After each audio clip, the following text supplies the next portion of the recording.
personnellement, je ne peux pas te donner une préférence. Moi, ils me donnent tous la chair de poule quand je les vois, quand je suis absent de Nison pendant 15 jours, 3 semaines, que je revois les tableaux, surtout les premiers. Parce que c'est chargé d'émotions, c'est chargé d'histoire.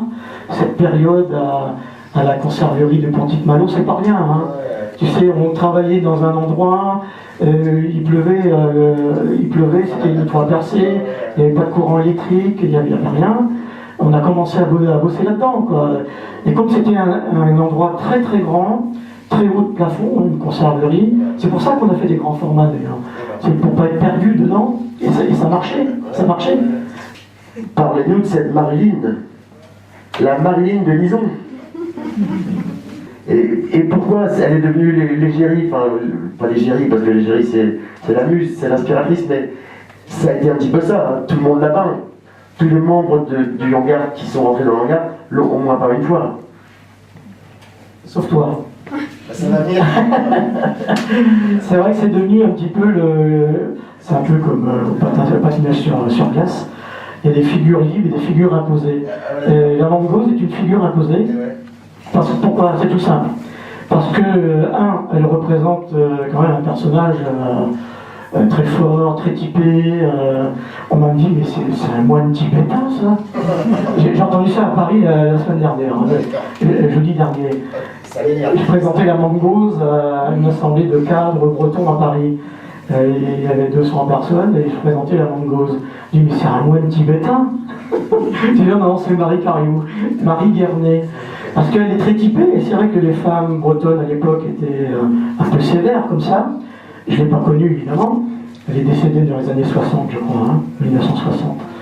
Et c'est parce que c'est une des premières photos que j'ai eues sur la table quand on a fait les premières réunions le dimanche matin, après la messe, dimanche midi, à l'heure de l'apéro, mais après la messe. Toujours après la messe. Eh bien, une des premières photos, c'était celle que Cousin avait apportée, et c'était Marie Cariou. Et c'était une toute petite photo, écornée, toute jaunie, à moitié déchirée, quoi. C'est bien un peu. Ah oui, complètement sépia. Et donc c'était visuellement, graphiquement, c'était sûr que ça marchait en tableau. D'accord. Tu vois, avant de l'avoir faite ou d'avoir travaillé, parce que ça se travaille la photo, hein, je vous ai passé les détails techniques, mais c'est très long comme processus avant d'arriver à une diapo et bien sûr le tableau.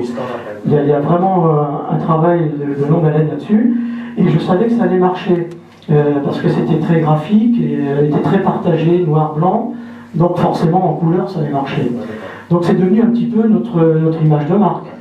Et quand quelqu'un débute au hangar, moi je lui fais faire une Mangose. Je lui apprends à faire une Mangose, et quand quelqu'un a fait une Mangose, il peut faire à peu près n'importe quel tableau. Je voulais simplement dire qu'il y a une chose extraordinaire qui s'est passée quand Yves a voulu nous lancer dans son projet. C'est que quand on a fait nos tableaux, les uns et les autres, ou plutôt ni les uns ni les autres, n'ont songé à signer aucun d'eux. Pas même à faire une marque derrière pour dire j'ai fait celui-ci, j'ai fait celui-là. Donc on était vraiment rentré dans son histoire de faire un projet global pour Nison. Et voilà, j'ai trouvé ça.